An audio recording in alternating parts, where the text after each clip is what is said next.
Milagre ou manipulação? Milionária paralítica. Há 5 anos volta a andar. Após encontro sobrenatural com um menino misterioso no Jardim Botânico de Curitiba. Em uma tarde de domingo aparentemente comum, uma das mulheres mais ricas do Brasil recupera os movimentos quando um garoto desconhecido toca sua mão. O que acontece a seguir revela uma trama de segredos familiares, traições e conspirações que ninguém poderia imaginar. Antes de continuar esta história incrível, por favor, deixe seu like e se inscreva no nosso canal. Assim você não perde nenhuma das nossas histórias emocionantes. E não se esqueça de comentar de qual cidade você está assistindo. Adoro saber que minhas histórias chegam em tantos lugares diferentes. O vento suave de março balançava as folhas das araucárias no Jardim Botânico de Curitiba. Entre as flores exuberantes e o aroma doce da natureza, Margarida Alves Monteiro observava o pequeno lago com olhos cansados, seu corpo imóvel na cadeira de rodas. Aos 78 anos, confinada há exatos 5 anos e 3 meses a essa condição após um derrame devastador, ela era apenas uma sombra da empresária determinada que havia construído um império imobiliário avaliado em mais de 500 milhões. Está ficando frio, dona Margarida. Não seria melhor voltarmos? Perguntou Josefa Silva, sua cuidadora de 2 décadas, ajustando o xale sobre os ombros frágeis da patroa. Só mais 5 minutos, Zefa, respondeu Margarida, sua voz ainda carregando traços da autoridade que um dia comandara as salas de reunião. Quero ver os patos uma última vez. Josefa assentiu, compreendendo o desejo por esses pequenos prazeres. Após tantos anos de dedicação, ela conhecia cada nuance de humor de sua patroa, cada suspiro de resignação diante da prisão que seu próprio corpo se tornara. Mais do que uma funcionária, Zefa era família, mais família que os próprios filhos de Margarida, que raramente apareciam na mansão do Batel, um dos bairros mais exclusivos de Curitiba. Foi nesse momento, enquanto observavam os patos deslizando pela superfície calma do lago, que algo extraordinário aconteceu. Entre as árvores centenárias do jardim, surgiu um menino. Magro, com roupas simples demais para o frio curitibano, não aparentava mais que 9 anos. Seus olhos escuros, porém, carregavam uma profundidade desconcertante, como se guardassem segredos de várias vidas. Josefa percebeu o garoto primeiro e instintivamente se colocou entre ele e sua patroa. Olá, meu jovem. Está perdido? O menino não respondeu. Com passos decididos, contornou Josefa e parou diante da cadeira de rodas. Seus olhos fixaram-se nos de Margarida, com uma intensidade que fez a idosa prender a respiração. Sem hesitação, ele estendeu a mão pequena e áspera. A senhora é Margarida Monteiro, não é? Perguntou com uma voz surpreendentemente firme. Margarida, acostumada a analisar pessoas ao longo de décadas nos negócios, sentiu algo diferente naquele olhar infantil. Sim, sou eu. E quem é você, menino? Meu nome é Gabriel. Ele estendeu ainda mais a mão. Pegue minha mão e caminhe de novo. Josefa interveio alarmada. Menino, isso não é brincadeira. A dona Margarida não pode... Mas, para surpresa de ambas, Margarida já havia erguido sua mão trêmula, coberta por uma luva fina, e a colocado sobre a do garoto. No instante em que seus dedos se tocaram, algo inexplicável aconteceu. Uma sensação quente, como uma corrente elétrica suave, percorreu o braço de Margarida, desceu por sua coluna e alcançou suas pernas inertes. Meu Deus, sussurrou ela, sentindo um formigamento nas extremidades que não sentia há mais de 1800 dias. Levante-se, disse Gabriel, com a autoridade impossível de uma criança, dando ordens a uma das mulheres mais poderosas do sul do Brasil. E, para absoluto espanto de Josefa, Margarida moveu os pés. Primeiro apenas os dedos, depois os tornozelos, e então, com um esforço tremendo, ela se apoiou nos braços da cadeira e se ergueu. Suas pernas, atrofiadas pelo desuso, tremiam violentamente, mas a sustentavam. Santa Mãe de Deus! Exclamou Josefa, levando as mãos à boca, os olhos arregalados de incredulidade. Margarida deu um passo incerto, depois outro, segurando-se na mão do menino como se fosse sua âncora na realidade. Lágrimas escorriam por seu rosto marcado pelo tempo. Como isso é possível? Mas quando ela ergueu os olhos novamente, Gabriel já não estava lá. Assim como aparecera, desaparecera entre as árvores do jardim, deixando apenas o eco de suas palavras e o milagre nas pernas de Margarida, que agora, sem o apoio, sentiu os joelhos cederem. Josefa correu para impedir que ela caísse, guiando-a de volta à cadeira de rodas. Dona Margarida, o que aconteceu? Quem era aquele menino? Margarida olhava para as próprias pernas, movendo os pés intencionalmente pela primeira vez em anos, a mente tentando processar o impossível. Não sei, Zefa, mas preciso encontrá-lo novamente. Sua voz ganhou a determinação de ferro que fizera dela uma lenda nos negócios. Chame o motorista. Vamos para casa. Temos muito trabalho a fazer. Enquanto a cadeira de rodas deslizava pelos caminhos do jardim, agora transportando uma mulher que sabia que poderia se levantar novamente, ninguém notou a figura pequena observando de longe, parcialmente escondida por uma araucária centenária. Os olhos escuros de Gabriel acompanharam a partida de Margarida com uma sabedoria que nenhuma criança de 9 anos deveria possuir, antes de se virar e desaparecer na crescente penumbra do entardecer curitibano. O que acabara de acontecer no tranquilo jardim botânico era apenas o início de uma história que revelaria segredos enterrados por décadas e transformaria para sempre as vidas de todos os envolvidos. A notícia do milagre no jardim botânico espalhou-se rapidamente pela mansão dos Monteiro. Os funcionários mais antigos, que haviam testemunhado a transformação de Margarida de empresária destemida a uma sombra confinada em uma cadeira de rodas, observavam com espanto os primeiros e dolorosos esforços da patroa para recuperar o controle sobre suas pernas. Ligue para o doutor. Eduardo imediatamente, ordenou Margarida a Josefa, enquanto se apoiava na borda da cama tentando ficar de pé sozinha. Seus músculos, atrofiados pelo desuso, protestavam a cada movimento, mas a determinação em seus olhos era inabalável. Dr. Eduardo Mendes, neurologista renomado que acompanhava o caso de Margarida desde o início, chegou à mansão em menos de 1 hora, o rosto normalmente impassível agora marcado pela incredulidade diante do que testemunhava. Isso desafia toda lógica médica, murmurou ele, após realizar uma bateria de testes preliminares. A senhora teve morte neurológica confirmada nas extremidades inferiores. Não deveria haver regeneração possível, muito menos nessa velocidade. Não me importa o que deveria ou não ser possível, doutor, respondeu Margarida, com a impaciência que sempre demonstrava diante de obstáculos. O fato é que estou sentindo minhas pernas novamente. O que precisamos fazer agora?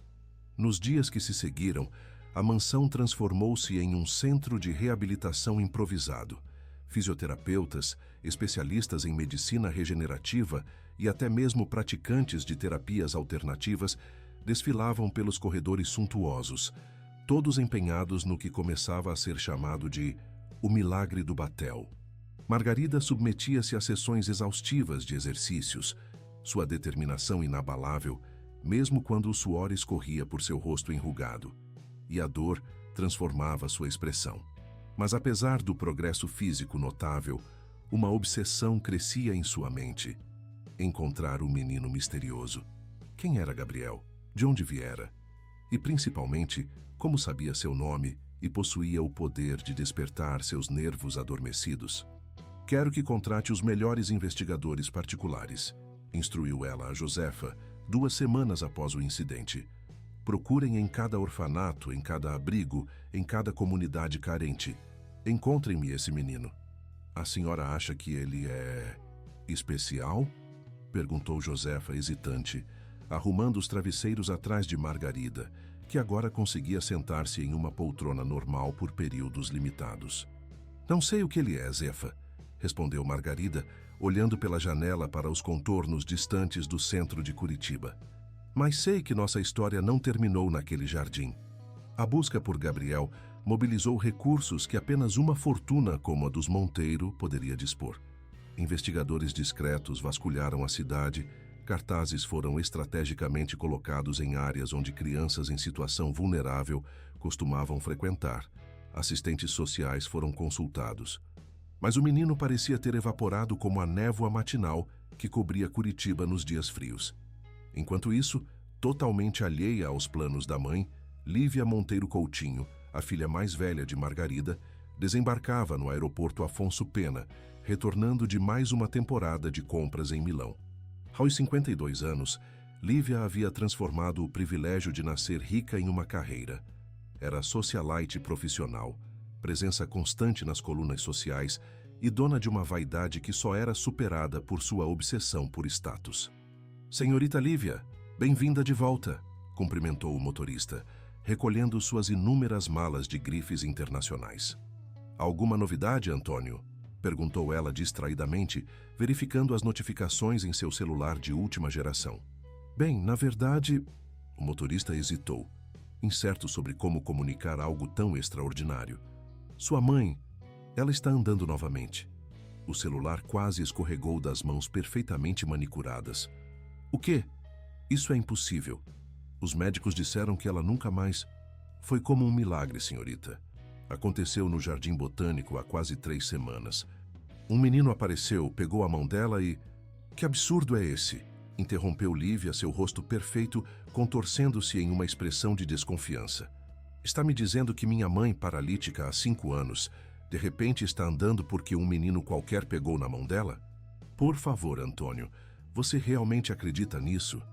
Mas a incredulidade de Lívia logo se transformaria em choque quando, ao chegar na mansão, encontrou sua mãe não na habitual cadeira de rodas na biblioteca, mas de pé no jardim interno, apoiada em um andador, realizando exercícios sob a supervisão de um fisioterapeuta. "Mãe!" A palavra saiu como um suspiro incrédulo. Margarida virou-se lentamente, um sorriso de triunfo iluminando seu rosto marcado pelo tempo. "Lívia, que surpresa agradável! Como foi, Milão?" "Como foi? Mãe, você está de pé. Como isso é possível?" "É uma longa história, querida. Talvez você devesse colocar suas compras no quarto e juntar-se a mim para o chá. Tenho muito a lhe contar." O chá da tarde, servido no solário com vista para os jardins impecáveis da mansão, tornou-se o cenário para o relato do extraordinário encontro no Jardim Botânico. Lívia ouvia com crescente alarme, seu ceticismo inicial transformando-se em uma preocupação mais profunda e calculista. "Então você está me dizendo que um menino de rua apareceu do nada, tocou sua mão e de repente você está andando? E agora você está gastando uma fortuna para encontrá-lo?" A voz de Lívia subiu uma oitava. "Mãe, isso não faz sentido. Você não acha que pode estar sendo manipulada de alguma forma?" Margarida pousou a xícara de porcelana inglesa com cuidado deliberado. "E como exatamente eu estaria sendo manipulada, Lívia? O menino não pediu dinheiro, não deixou nome nem endereço. Simplesmente apareceu, fez o que quer que tenha feito e desapareceu." "Exatamente. Isso não parece suspeito para você? E se for algum tipo de golpe elaborado? Você é uma das mulheres mais ricas do Brasil, mãe. Há pessoas que fariam qualquer coisa para... Para o quê, Lívia? Para me fazer andar novamente." Margarida riu, um som seco e cortante que fez a filha recuar ligeiramente. Os melhores neurologistas do país já confirmaram que algo inexplicável aconteceu com meus nervos. Estão chamando de remissão espontânea, mas todos sabemos que é mais que isso. Ela inclinou-se para a frente, os olhos azuis intensos fixos na filha. "Estou andando, Lívia. Depois de 5 anos presa naquela cadeira, estou andando. Isso é tudo o que importa para mim agora." Naquela noite, enquanto a mansão silenciava e Margarida dormia um sono mais tranquilo do que tivera em anos, Lívia fez uma ligação para seu irmão, Rafael Monteiro, em São Paulo. "Rafa, precisamos conversar. É sobre a mamãe. Algo muito estranho está acontecendo e acho que precisamos nos preocupar com o império que ela construiu e com a nossa herança." Do outro lado da linha, no seu apartamento de cobertura com vista para o Parque Ibirapuera, Rafael Monteiro franziu o senho. Aos 48 anos, como CEO da Monteiro Incorporações, ele havia expandido o negócio iniciado pela mãe para novos patamares, sempre com a garantia silenciosa de que um dia tudo seria dele. "Estou indo para Curitiba amanhã", respondeu ele, o tom grave. "Não discuta nada com ninguém até eu chegar." Enquanto isso, em um pequeno quarto nos fundos de uma casa humilde no bairro do Pinheirinho, na periferia de Curitiba, Gabriel Santos acordava de um pesadelo, o corpo miúdo coberto de suor frio, apesar da noite gelada. No sonho, como em tantas outras noites, ele via uma mulher de cabelos escuros e olhos tristes sussurrando em seu ouvido. Encontre-a. Ajude-a a caminhar novamente. Ela é sua família verdadeira. O menino sentou-se na cama estreita, abraçando os joelhos contra o peito. A sensação estranha que sentira ao tocar a mão da senhora no jardim botânico ainda reverberava em sua memória. Era como se, de alguma forma, suas almas já se conhecessem, como se um fio invisível os conectasse através do tempo. "Quem é você?" sussurrou ele para a escuridão, não sabendo se perguntava sobre a mulher do sonho ou sobre a idosa que, por um breve momento, segurara sua mão, como se ele fosse a coisa mais preciosa do mundo.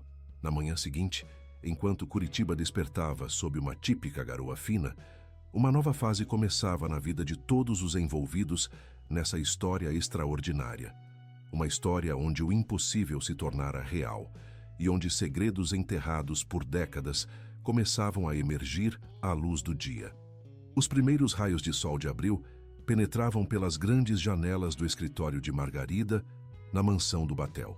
Sentada em uma confortável poltrona, com as pernas apoiadas em um banquinho estofado, a matriarca dos Monteiro analisava relatórios financeiros enquanto aguardava a chegada de seu filho de São Paulo. O encontro com Rafael não havia sido planejado. Ele simplesmente ligara no dia anterior, anunciando sua visita inesperada, o que por si só já era motivo de desconfiança. "A senhora não deveria estar trabalhando tão cedo", comentou Josefa, entrando com uma bandeja contendo chá e biscoitos de castanha, favoritos de Margarida. O fisioterapeuta disse que as manhãs devem ser dedicadas aos exercícios. 5 anos afastada dos negócios é tempo demais, Zefa, respondeu Margarida, sem erguer os olhos dos documentos. Além disso, tenho um pressentimento sobre essa visita repentina do Rafael. Preciso estar preparada. Josefa suspirou, conhecendo bem a determinação inabalável de sua patroa. Os investigadores ligaram. Ainda não encontraram o menino, mas identificaram alguns abrigos onde pode haver crianças com o perfil dele. Margarida finalmente ergueu o olhar, uma sombra de preocupação cruzando seu rosto enrugado. Já se passaram quase 40 dias, Zefa. Onde ele pode estar? Por que apareceu na minha vida e depois simplesmente desapareceu?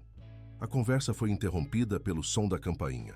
Momentos depois, Rafael Monteiro entrava no escritório, seguido de perto por Lívia. Aos 48 anos, Rafael carregava a mesma postura autoritária da mãe, mas seus olhos castanhos, herdados do pai, revelavam uma frieza calculista que sempre havia incomodado Margarida. "Mãe", cumprimentou ele, inclinando-se para beijar-lhe a bochecha. Seu olhar avaliou rapidamente a posição das pernas de Margarida, a postura mais ereta, os sinais vitais de recuperação que confirmavam as histórias que ouvira. "Você está diferente." "Estou andando novamente, Rafael", respondeu ela diretamente, nunca tendo sido de rodeios. "Mas você já sabe disso, não é? Imagino que seja exatamente por isso que você e sua irmã estão aqui, lado a lado, como raramente acontece." Lívia e Rafael trocaram olhares rápidos, uma comunicação silenciosa que não passou despercebida por Margarida. Foi Lívia quem tomou a iniciativa, sentando-se graciosamente na poltrona à frente da mãe. "Mamãe, estamos preocupados com você. Essa história toda, um menino misterioso, uma cura milagrosa. Você tem que admitir que soa insano", completou Margarida, um sorriso irônico nos lábios finos. "É isso que vocês pensam? Que sua mãe enlouqueceu?" "Ninguém está dizendo isso", interveio Rafael, permanecendo de pé, as mãos nos bolsos do terno impecavelmente cortado. "Mas você tem que admitir que é tudo muito estranho. E agora ficamos sabendo que você está mobilizando recursos significativos para encontrar esse menino. Recursos que são meus, devo lembrá-lo. E também que pretende reassumir o controle da empresa", continuou Rafael, ignorando a interrupção. "Isso depois de 5 anos afastada, sem conhecer as novas dinâmicas do mercado, as mudanças que implementamos, os novos contratos." Margarida inclinou-se ligeiramente para frente, os olhos azuis fixos no filho como 2 lâminas de gelo. "Mudanças como a venda daquele terreno no Água Verde por menos da metade do valor de mercado para a construtora do seu amigo Henrique? Ou como o cancelamento do projeto de habitação popular em São José dos Pinhais, que eu pessoalmente aprovei antes do meu derrame? Rafael empalideceu ligeiramente. Como você...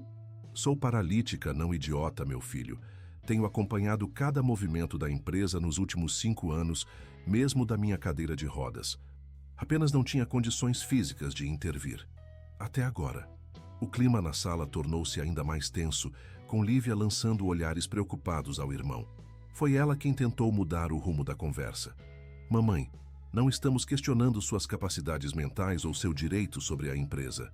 Estamos genuinamente preocupados com sua saúde. Esse milagre é algo que desafia a medicina. E agora essa obsessão por encontrar um menino de rua que pode estar envolvido em algum tipo de golpe, completou Rafael, recuperando a compostura. Já pensou que talvez ele não esteja sozinho? Que pode haver adultos manipulando-o? Pessoas que sabem da sua fortuna e estão tentando algum tipo de aproximação para depois explorá-la?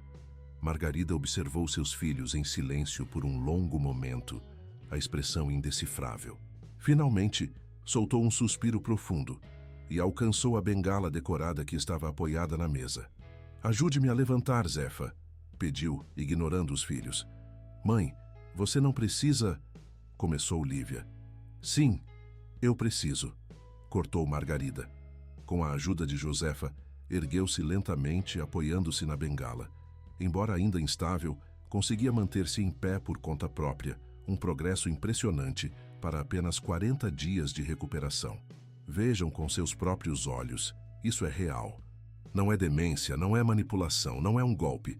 É algo que a ciência ainda não consegue explicar, mas que me devolveu o que eu mais desejava, minha independência.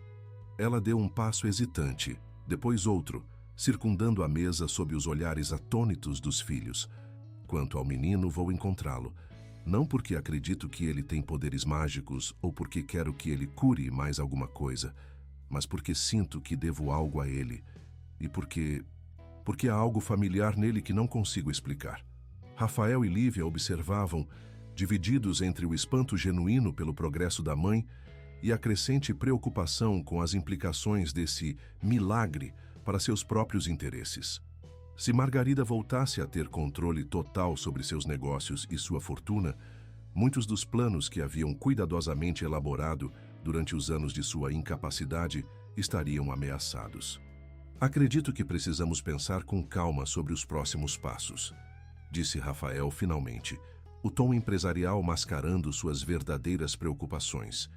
Sua recuperação é, obviamente, maravilhosa, mas talvez seja precipitado fazer grandes mudanças agora. Quanto ao menino, talvez seja melhor deixar as autoridades adequadas lidarem com isso. As autoridades adequadas já estão cuidando do assunto, Rafael. Meus investigadores são discretos, mas eficientes. E quanto aos negócios, Margarida sorriu, um sorriso que não alcançava seus olhos. Vamos ter uma reunião formal com o conselho na próxima semana. Tenho certeza de que você tem todos os relatórios e justificativas para as decisões questionáveis que foram tomadas na minha ausência. Depois que seus filhos saíram, visivelmente perturbados, mas tentando manter as aparências, Margarida voltou a sentar-se, o cansaço do esforço físico finalmente se manifestando. Eles não ficaram felizes com sua recuperação, não é mesmo? Comentou Josefa, servindo mais chá. Claro que não, Zefa. Meus filhos passaram os últimos 5 anos acreditando que eu era um problema temporário que se resolveria naturalmente com meu falecimento. Agora, de repente, o problema não apenas continua vivo, mas está andando e fazendo perguntas inconvenientes. Margarida tomou um gole do chá, os olhos perdidos na paisagem de Curitiba pela janela. Mas tudo bem. Enfrentei adversários muito mais formidáveis que meus próprios filhos durante minha vida nos negócios. Naquela mesma tarde, enquanto a chuva fina típica de Curitiba transformava a cidade em um quadro em tons de cinza, Rafael e Lívia reuniam-se no apartamento dela no Ecoville, outro bairro nobre da capital paranaense. Isso é um desastre, declarou Lívia, servindo-se generosamente de um caro chardonnay. Se ela realmente voltar a controlar tudo, podemos esquecer nossos planos. Você viu como ela já está a par das suas manobras na empresa. Rafael andava de um lado para outro, o semblante carregado. Precisamos agir rápido, encontrar esse maldito menino antes dela, descobrir qual é o esquema por trás disso tudo. E se não houver esquema nenhum? Questionou Lívia, jogando-se dramaticamente no sofá de design italiano. E se for realmente sei lá, um milagre ou algo assim? Rafael parou, encarando a irmã com incredulidade. Não me diga que você acredita nessa história absurda. Milagres não existem, Lívia. O que existe são pessoas espertas explorando a vulnerabilidade de idosos ricos. E é exatamente isso que está acontecendo aqui. Ele pegou o celular, discando um número que não estava em sua lista de contatos. Augusto, Rafael Monteiro, precisamos nos encontrar. Tenho um caso delicado, que requer sua expertise. Do outro lado da cidade, na pequena casa do Pinheirinho, Gabriel sentava-se à mesa da cozinha modesta, brincando distraidamente com a comida no prato. Seu tio Nilson, um homem de meia idade com olhos permanentemente cansados, observava-o com preocupação. Você está doente, moleque? Mal tocou na comida. Gabriel ergueu os olhos, aqueles olhos profundos e antigos em um rosto tão jovem. Tio, você conheceu minha mãe, não é? A pergunta pegou Nilson de surpresa. Em todos os anos desde que acolhera o sobrinho após o falecimento da irmã, Gabriel raramente perguntava sobre ela. Claro que conheci. Era minha irmã. Como ela era? Quer dizer, como pessoa? Nilson coçou a barba por fazer, desconfortável com o rumo da conversa. Sua mãe era complicada, Gabriel. Tinha problemas, sabe? Mas ela te amava, isso eu tenho certeza. Ela trabalhava para gente rica, não é? Antes de eu nascer, o desconforto de Nilson aumentou visivelmente. Por que esse interesse repentino, menino?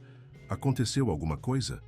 Gabriel hesitou, considerando contar sobre o encontro no Jardim Botânico, sobre a sensação estranha que tivera ao tocar a mão da senhora idosa, sobre os sonhos recorrentes com sua mãe, sussurrando em seu ouvido. Mas algo o fez recuar.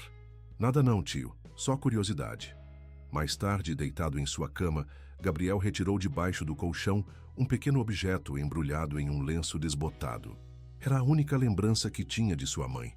Um pingente de prata com um pequeno trevo de 4 folhas gravado. Ele nunca entendeu por que aquele objeto simples lhe dava tanta segurança. Por que dormir com ele sob o travesseiro mantinha os pesadelos afastados. Mas naquela noite, enquanto segurava o pingente contra a luz fraca que entrava pela janela, Gabriel sentiu uma certeza crescendo em seu coração. Precisava encontrar a senhora do Jardim Botânico novamente. Não sabia por quê, nem como, mas algo lhe dizia que seus destinos estavam entrelaçados de uma forma que ia além daquele breve encontro. Em seu quarto, na mansão do Batel, Margarida também não conseguia dormir. Com esforço, arrastou-se até a cômoda antiga onde guardava suas memórias mais preciosas. De uma caixa de madeira entalhada, retirou uma fotografia amarelada pelo tempo. Nela, um grupo de funcionários da mansão posava em um churrasco de confraternização realizado anos atrás. Seus olhos percorreram os rostos sorridentes até se fixarem em uma jovem de cabelos escuros e olhos profundos que segurava uma bandeja de salgados. Conceição, murmurou Margarida, passando os dedos enrugados pela imagem. Será possível? A manhã de maio trouxe consigo um sol tímido que tentava penetrar a névoa persistente de Curitiba. Na mansão dos Monteiro, o clima era de crescente tensão. Após quase 2 meses de buscas infrutíferas por Gabriel, Margarida começava a mostrar sinais de impaciência, algo que seus funcionários mais antigos reconheciam como presságio de tempestade. Como é possível que ninguém tenha visto esse menino? Questionou ela, caminhando lentamente pela biblioteca com o auxílio de uma bengala elegante. Seus passos estavam mais firmes a cada dia, mas a frustração pela busca mal-sucedida pesava sobre seus ombros. Curitiba não é tão grande assim. Um menino não desaparece sem deixar rastros. Josefa, que ajeitava os livros nas prateleiras, suspirou discretamente. Os investigadores estão fazendo o possível, Dona Margarida. Verificaram todos os abrigos, orfanatos, escolas públicas da região. Não é o suficiente, cortou Margarida. Aumente a recompensa. dobre o valor para quem trouxer informações concretas sobre o paradeiro dele. O telefone sobre a mesa antiga de Jacarandá tocou, interrompendo a conversa. Josefa atendeu, escutou por alguns instantes e então estendeu o aparelho para sua patroa. É o Dr. Eduardo. Diz que os resultados dos novos exames chegaram. Margarida tomou o telefone, seu semblante transformando-se com a expectativa. A conversa foi breve, mas ao desligar, seus olhos brilhavam de uma forma que Josefa não via há muitos anos. Boas notícias? Perguntou a cuidadora. O impossível confirmado, Zefa, respondeu Margarida, um sorriso discreto nos lábios finos. Regeneração neurológica em níveis nunca antes documentados na literatura médica. Eduardo está perplexo. Quer publicar um artigo sobre meu caso em uma revista científica internacional. E a senhora vai permitir? Margarida refletiu por um momento, seus dedos tamborilando na bengala. Ainda não sei. Por um lado, poderia ajudar outras pessoas em situação semelhante. Por outro, ela pausou, olhando pela janela para o jardim impecavelmente cuidado. Por outro, atrairia ainda mais atenção para essa história. E não sei se estou pronta para lidar com o circo midiático que se seguiria. Além disso, tenho um pressentimento de que meus filhos não ficariam exatamente felizes com essa exposição. Como se convocados por suas palavras, a porta da biblioteca abriu-se e Rafael entrou, seguido por um homem de meia-idade com um terno bem cortado e uma pasta de couro sob o braço.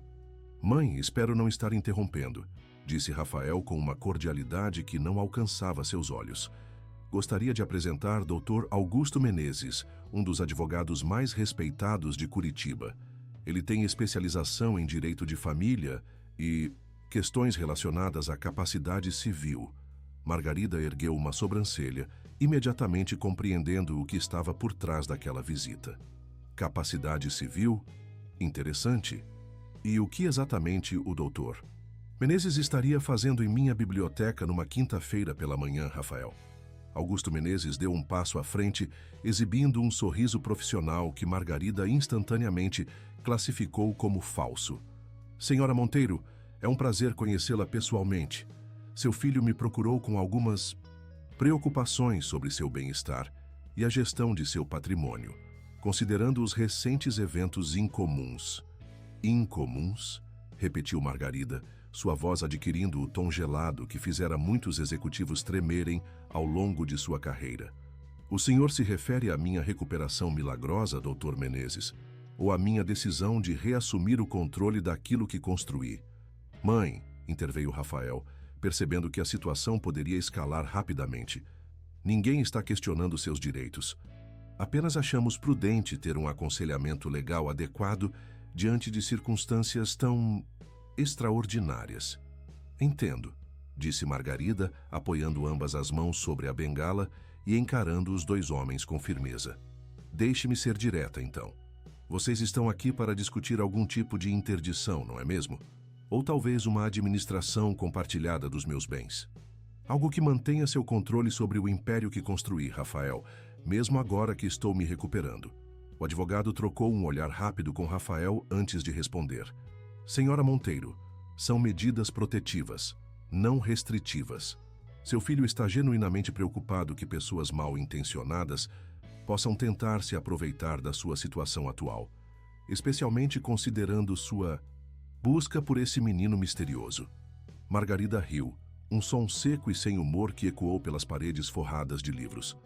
Interessante como a preocupação com meu bem-estar coincide perfeitamente com a ameaça aos interesses financeiros do meu filho. Ela virou-se para Rafael.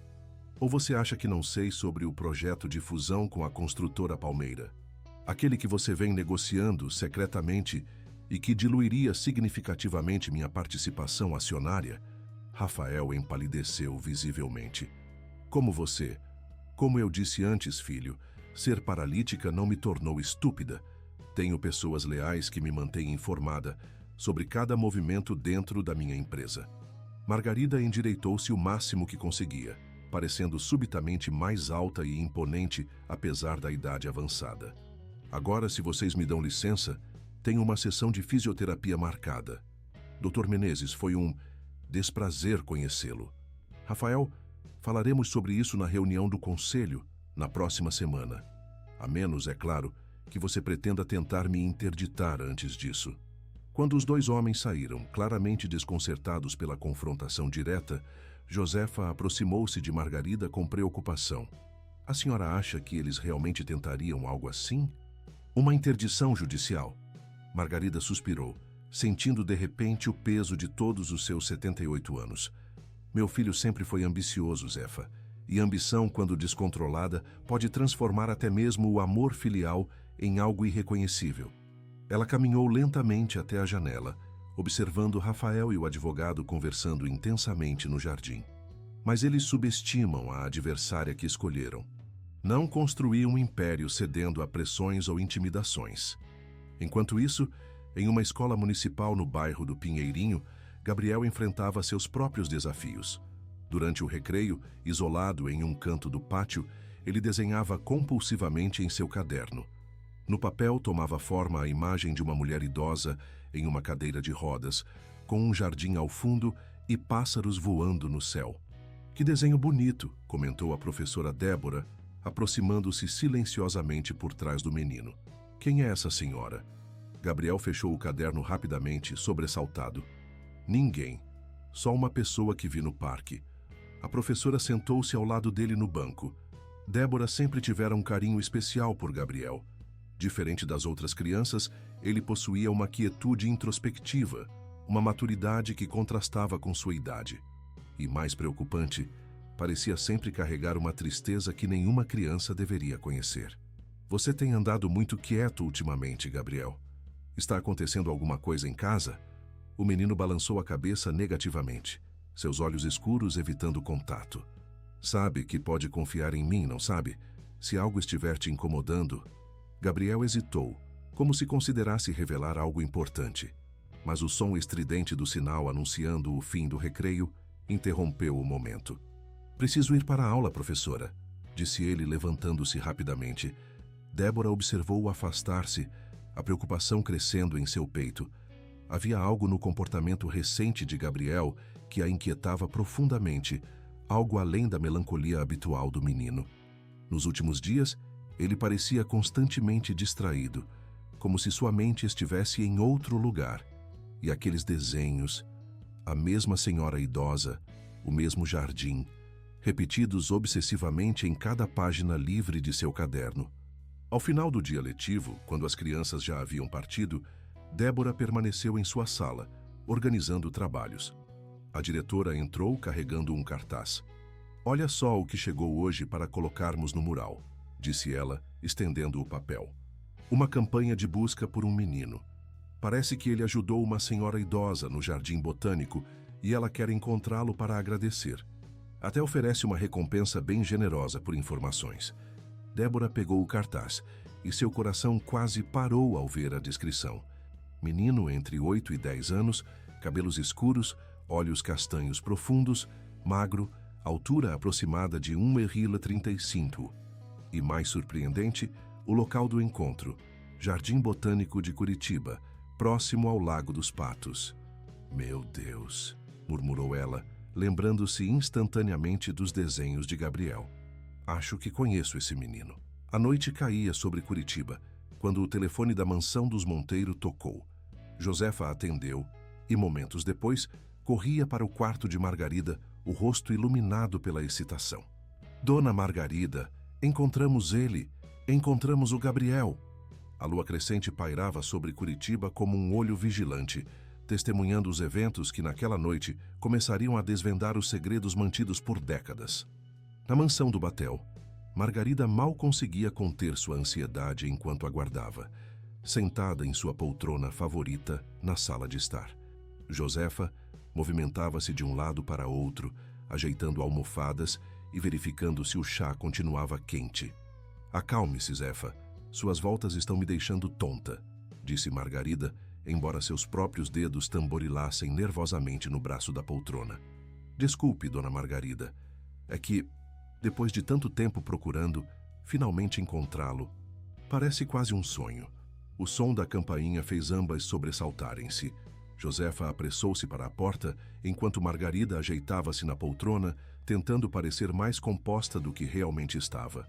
Momentos depois, A cuidadora retornava acompanhada por uma mulher jovem de óculos e cabelos castanhos, presos em um coque simples, e um homem de meia idade com expressão séria e um distintivo pendurado no pescoço. Dona Margarida, esta é a professora Débora Lima, da Escola Municipal Pinheirinho, e o senhor Carlos Assunção, do Conselho Tutelar. Margarida ergueu-se com alguma dificuldade, apoiando-se na bengala. Onde está ele? Onde está o Gabriel? A professora e o conselheiro tutelar trocaram olhares preocupados antes de Débora responder. Senhora Monteiro, Gabriel não está conosco. Achamos melhor conversar primeiro, entender melhor a situação antes de envolvê-lo diretamente. O que há para entender? Questionou Margarida, a frustração evidente em sua voz. Esse menino mudou minha vida. Quero apenas agradecer, ajudá-lo de alguma forma. O conselheiro tutelar deu um passo à frente. Sua postura profissional misturada com uma cautela evidente. Senhora Monteiro, compreendemos sua gratidão, mas precisamos garantir o bem-estar de Gabriel. Ele é uma criança vulnerável, com um histórico complicado. Antes de permitir qualquer contato, precisamos entender exatamente o que aconteceu no Jardim Botânico e quais são suas intenções com ele. Margarida sentiu a irritação crescer, mas respirou fundo, reconhecendo a legitimidade das preocupações. Com um gesto, convidou os visitantes a se sentarem e começou a narrar, em detalhes, o extraordinário encontro de março. À medida que falava sobre a sensação de corrente elétrica em suas pernas paralisadas, sobre os primeiros passos após anos de imobilidade, sobre a conexão inexplicável que sentira com o menino, observava as expressões dos ouvintes oscilarem entre o ceticismo e o espanto. Sei que parece fantástico, concluiu ela. Meus próprios médicos não conseguem explicar cientificamente o que aconteceu. Mas é a verdade, e dezenas de testemunhas podem confirmar meu progresso desde aquele dia. Débora, que até então mantivera-se em silêncio, inclinou-se ligeiramente para a frente. Senhora Monteiro, Gabriel tem desenhado obsessivamente uma mulher idosa em uma cadeira de rodas em um jardim com patos. Ele nunca mencionou o encontro com a senhora, mas esses desenhos... A semelhança é inegável. Ele está bem? Perguntou Margarida, a preocupação genuína em sua voz. Quando o vi, parecia tão magro, tão... Gabriel vive com o tio materno desde o falecimento da mãe, quando tinha aproximadamente 2 anos, explicou Carlos. A situação econômica da família é difícil, mas não há indícios de maus tratos. Ele é um menino introspectivo e inteligente, mas com dificuldades de socialização. Seus professores o descrevem como um velho em corpo de criança.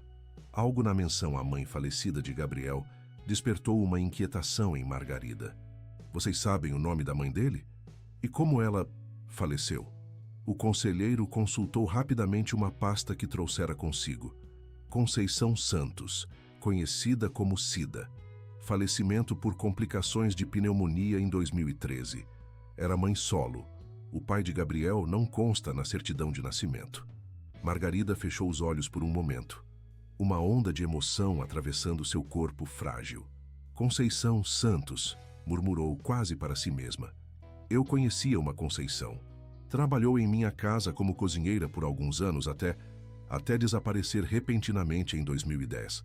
A sala ficou em silêncio por alguns instantes, enquanto os presentes absorviam a possível conexão.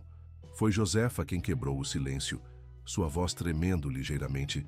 Dona Margarida, a senhora acha que pode ser a mesma pessoa? Que Gabriel poderia ser filho da nossa Cida? É possível, Zefa. Ela saiu daqui tão abruptamente. Nunca entendi o motivo. Que as datas coincidiriam. Margarida virou-se novamente para o conselheiro. Senhor Assunção, preciso ver esse menino.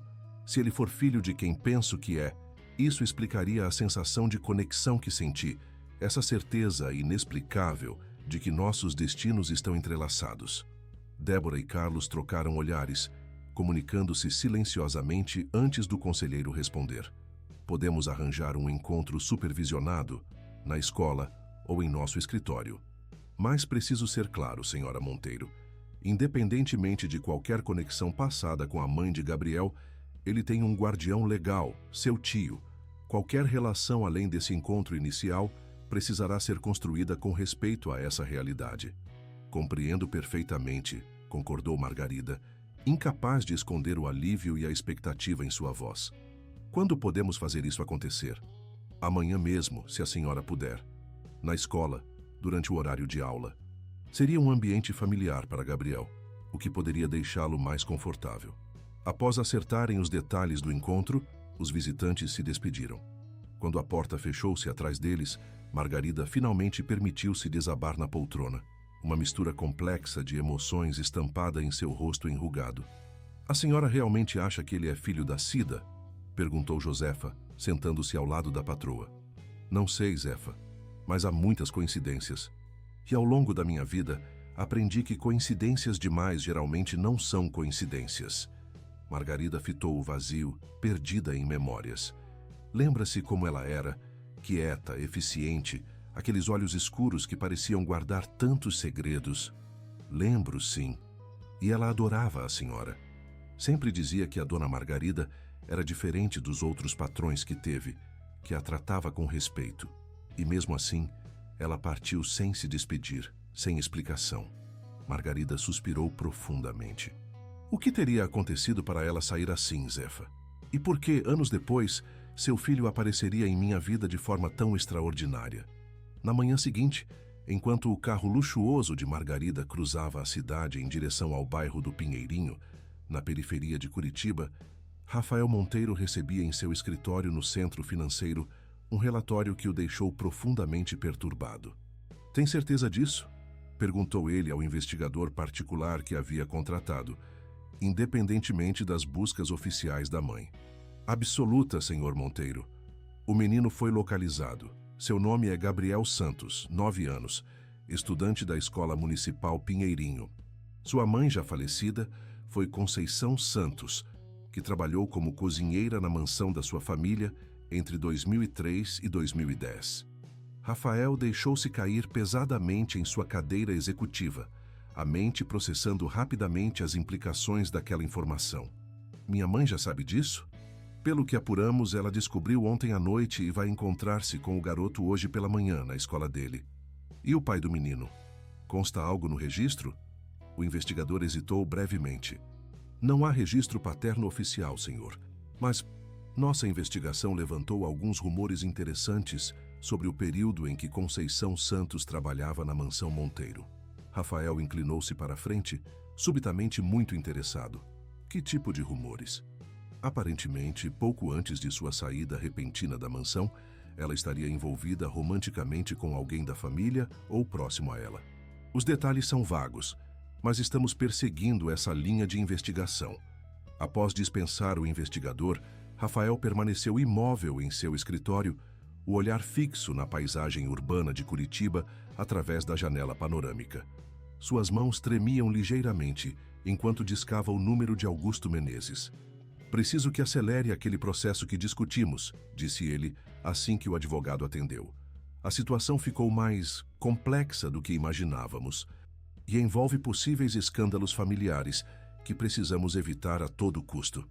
Na Escola Municipal Pinheirinho, Gabriel aguardava nervosamente na pequena biblioteca, suas mãos inquietas brincando com o pingente de prata que sempre carregava consigo. A professora Débora havia lhe explicado sobre a visita de uma senhora importante que queria conhecê-lo, mas evitara detalhes que pudessem agitá-lo ainda mais.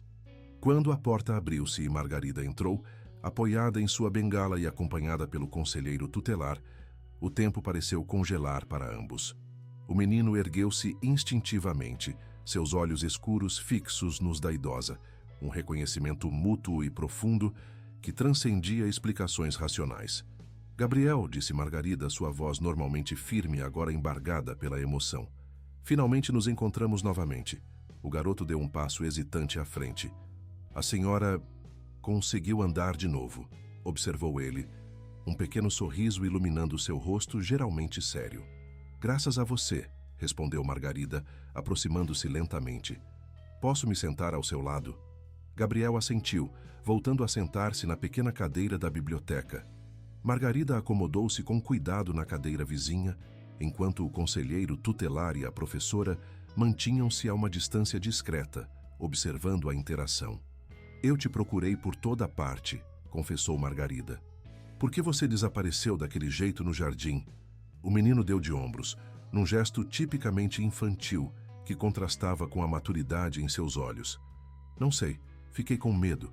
Nunca tinha feito algo assim antes. Você sabia o que aconteceria quando tocasse minha mão? Gabriel balançou a cabeça negativamente. Só sabia que precisava fazer isso.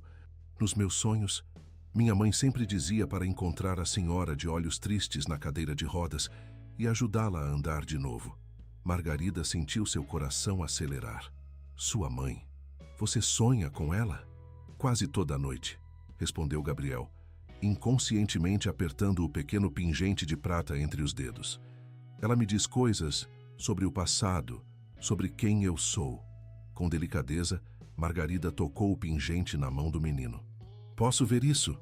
Gabriel hesitou por um momento, mas então entregou o objeto precioso à idosa.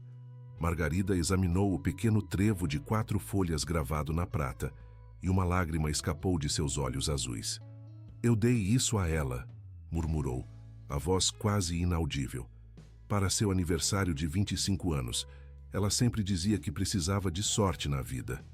O menino arregalou os olhos. A senhora conheceu minha mãe? Sim, Gabriel. Conceição trabalhou em minha casa por 7 anos. Era uma cozinheira maravilhosa e uma pessoa muito especial. Margarida devolveu o pingente, observando atentamente o rosto do menino. Você se parece muito com ela, sabia? Os mesmos olhos profundos, o mesmo jeito de inclinar a cabeça quando está pensando. Uma sombra de tristeza passou pelo rosto infantil. Não lembro muito dela. Só tenho algumas fotos velhas que meu tio guardou. E os sonhos. Você gostaria de saber mais sobre ela? Sobre como ela era quando trabalhava para mim? O rosto de Gabriel iluminou-se com uma esperança tão pura que apertou o coração de Margarida. A senhora me contaria? Claro, querido. Tudo o que você quiser saber. Ela fez uma pausa, reunindo coragem para a pergunta que não saía de sua mente desde a noite anterior. Gabriel, nos seus sonhos, sua mãe alguma vez mencionou quem era seu pai? O semblante do menino fechou-se ligeiramente. Não. Só dizia que um dia eu descobriria toda a verdade sobre minha família, que era um segredo que não podia ser revelado antes da hora certa. Ele olhou diretamente nos olhos de Margarida. A senhora sabe quem era meu pai? Antes que Margarida pudesse responder, a porta da biblioteca abriu-se abruptamente. Rafael Monteiro entrou, seguido por Augusto Menezes e 2 homens de aparência oficial. Mãe, o que você está fazendo aqui? Perguntou Rafael, sua voz tensa com uma raiva contida. Eu poderia perguntar o mesmo, Rafael, respondeu Margarida, erguendo-se com dificuldade, o corpo tenso diante da interrupção hostil. Como você soube que eu estaria aqui? Ignorando a pergunta, Rafael virou-se para o conselheiro tutelar. Senhora Assunção, sou Rafael Monteiro, filho da senhora Margarida. Estou profundamente preocupado com as ações recentes de minha mãe, que incluem esta perseguição obsessiva a um menor de idade. Perseguição? Repetiu Margarida indignada. Como se atreve a distorcer assim a situação, Rafael? O advogado Augusto Menezes deu um passo à frente, assumindo seu papel ensaiado. Senhora Assunção, temos sérias preocupações sobre a capacidade da senhora Monteiro de tomar decisões racionais neste momento. Acabamos de protocolar um pedido de interdição cautelar, baseado em relatórios médicos que sugerem possíveis comprometimentos cognitivos decorrentes de seu derrame anterior. O conselheiro tutelar parecia confuso com o rumo inesperado da situação. Senhores, este encontro foi devidamente autorizado e está sendo supervisionado. Não há nada de irregular acontecendo aqui. Gabriel, assustado com a confrontação dos adultos, instintivamente aproximou-se de Margarida, buscando proteção. O gesto não passou despercebido por Rafael, cujos olhos fixaram-se no menino com uma intensidade perturbadora. Então este é o famoso Gabriel, disse ele, sua voz assumindo um tom falsamente cordial. O garoto milagroso que curou minha mãe com um simples toque. Rafael, basta, interveio Margarida, colocando-se protetoramente entre o filho e o menino. Você está assustando a criança e criando um escândalo desnecessário. Um dos homens que acompanhava Rafael deu um passo à frente, apresentando um documento oficial. Senhora Monteiro, sou o oficial de justiça Renato Oliveira. tenho aqui uma intimação para uma audiência preliminar relacionada ao pedido de interdição cautelar apresentado por seu filho. Até a decisão judicial, a senhora está temporariamente impedida de tomar decisões financeiras significativas ou firmar qualquer tipo de compromisso legal, incluindo processos de adoção ou tutela. Um silêncio pesado caiu sobre a pequena biblioteca. Margarida pegou o documento com mãos levemente trêmulas, seu rosto uma máscara de indignação contida. Então é isso, Rafael. Seu medo de perder o controle sobre meu dinheiro é tão grande que você está disposto a me declarar insana? Não se trata de dinheiro, mãe, respondeu Rafael, embora o brilho calculista em seus olhos desmentisse suas palavras. É sobre sua segurança e bem-estar. Este fascínio por um menino de rua, estas histórias de milagres e curas sobrenaturais. Você não percebe como isso soa? Gabriel, que observava a troca com olhos assustados, de repente falou, sua voz pequena, mas firme. Não estou tentando enganar ninguém. Só queria ajudar. Rafael virou-se para o menino, um sorriso frio em seus lábios. Tenho certeza que sim, Gabriel. Mas veja, situações como esta são complicadas. Uma senhora idosa, muito rica, subitamente interessada em um menino pobre. Ele olhou significativamente para o conselheiro tutelar. Levanta muitas questões, não é mesmo? Chega, Rafael! A voz de Margarida trovejou com uma autoridade que fez todos na sala sobressaltarem-se. Você não tem ideia do que está fazendo, do que está prestes a destruir com essa sua ganância cega. Pela primeira vez, uma sombra de dúvida passou pelo rosto de Rafael. O que quer dizer com isso? Margarida olhou para Gabriel, depois para o filho, uma decisão formando-se em seus olhos. Não pretendia fazer isso assim, não nestas circunstâncias, mas você não me deixa escolha. Ela respirou fundo. Rafael, olhe bem para este menino. Olhe para os olhos dele, para o formato do rosto. Não percebe nada familiar? Rafael franziu o senho, examinando Gabriel com mais atenção. Por um breve momento, algo como reconhecimento passou por seu rosto, rapidamente substituído por confusão. O que está insinuando, mãe? Não estou insinuando nada. Estou dizendo que há mais nesta história do que você imagina. E que antes de continuar com esta loucura, você deveria considerar que algumas verdades, uma vez reveladas, não podem ser enterradas novamente. Um silêncio tenso pairou na sala, enquanto mãe e filho se encaravam em um duelo silencioso de vontades. Foi Gabriel quem quebrou o impasse, sua mão pequena estendendo-se para tocar a de Margarida. Está tudo bem, disse ele, com aquela sabedoria antiga que parecia habitar seus olhos infantis. Nós nos encontramos de novo. Era isso que devia acontecer. O resto também vai se resolver no momento certo. Margarida sentiu uma onda de emoção atravessá-la diante da serenidade do menino. Com um esforço para manter a compostura, virou-se para o conselheiro tutelar. Senhor Assunção, parece que nosso encontro terá que ser abreviado devido a circunstâncias imprevistas. Mas gostaria de solicitar permissão para encontrar Gabriel novamente, assim que esta situação legal estiver resolvida. Isso será impossível até a decisão do juiz sobre a interdição, interveio rapidamente o advogado Menezes. Qualquer contato poderia ser interpretado como uma tentativa de influenciar um menor para benefício próprio. Isso é ridículo, protestou a professora Débora, falando pela primeira vez desde o início da confrontação. A senhora Monteiro não demonstrou nenhuma intenção imprópria. Pelo contrário, este encontro estava sendo extremamente positivo para Gabriel. Infelizmente, professora, a lei tem suas exigências, respondeu friamente Menezes. E no momento, a segurança de uma senhora idosa potencialmente vulnerável e de um menor de idade deve prevalecer sobre quaisquer impressões subjetivas sobre a natureza do encontro. Enquanto a discussão prosseguia, Rafael observava sua mãe e o menino com crescente inquietação. A insinuação de Margarida havia plantado uma semente de dúvida em sua mente, uma possibilidade perturbadora que ele não estava pronto para considerar. Quem era realmente este garoto? E o que sua mãe sabia que estava ameaçando revelar? Com um último olhar para Gabriel, Margarida aceitou a inevitabilidade da situação. Nos veremos novamente, Gabriel. É uma promessa. E então, para Rafael, em um tom baixo apenas para ele ouvir. Você não faz ideia do jogo perigoso que está começando, meu filho. Algumas verdades são como fogo. Uma vez liberadas, consomem tudo em seu caminho. Quando Margarida deixou a escola, apoiada em sua bengala e com a dignidade intacta apesar da humilhação, uma tempestade silenciosa estava se formando no horizonte de Curitiba. Uma tempestade que ameaçava expor segredos enterrados por décadas e redesenhar os contornos de uma das famílias mais poderosas da cidade. O mês de junho trouxe consigo um frio intenso para Curitiba e uma atmosfera ainda mais gelada para a mansão dos Monteiro. Após a entrega da intimação na escola, Margarida retornou à sua residência para encontrar uma equipe de médicos contratados pelo tribunal, aguardando-a para uma avaliação preliminar de sua capacidade mental.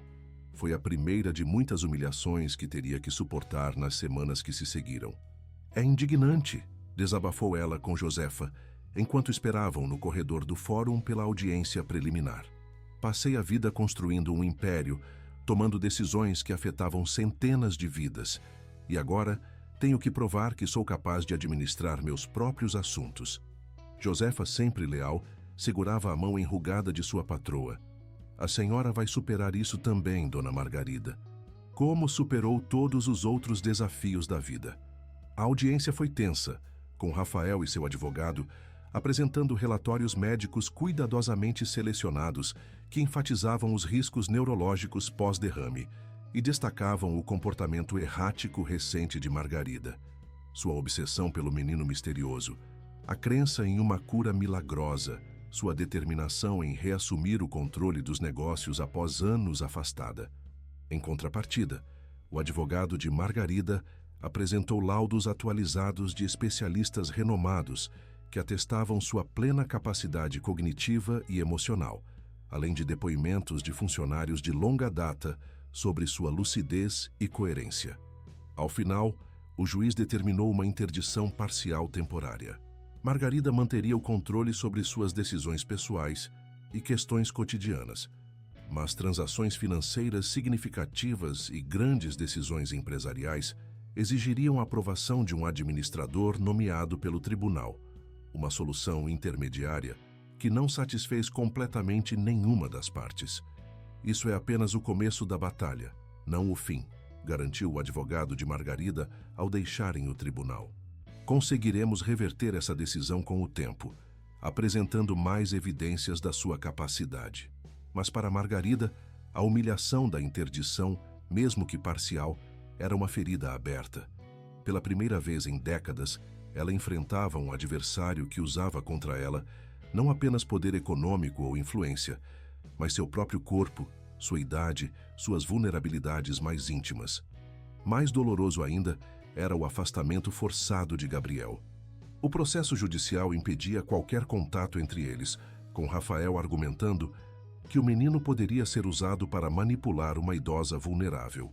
Margarida recebia atualizações discretas da professora Débora, que lhe informava que Gabriel perguntava por ela constantemente e guardava cuidadosamente um desenho que fizera para entregá-la quando se reencontrassem.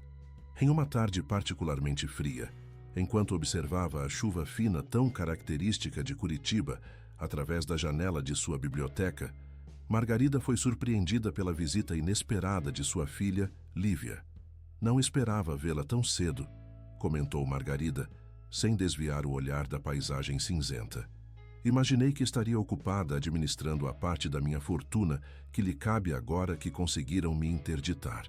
Lívia suspirou, acomodando-se em uma poltrona próxima. Diferentemente de seu habitual visual impecável, parecia cansada, com pequenas rugas de preocupação ao redor dos olhos perfeitamente maquiados. Não vim para brigar, mãe. Vim porque estou confusa e preocupada.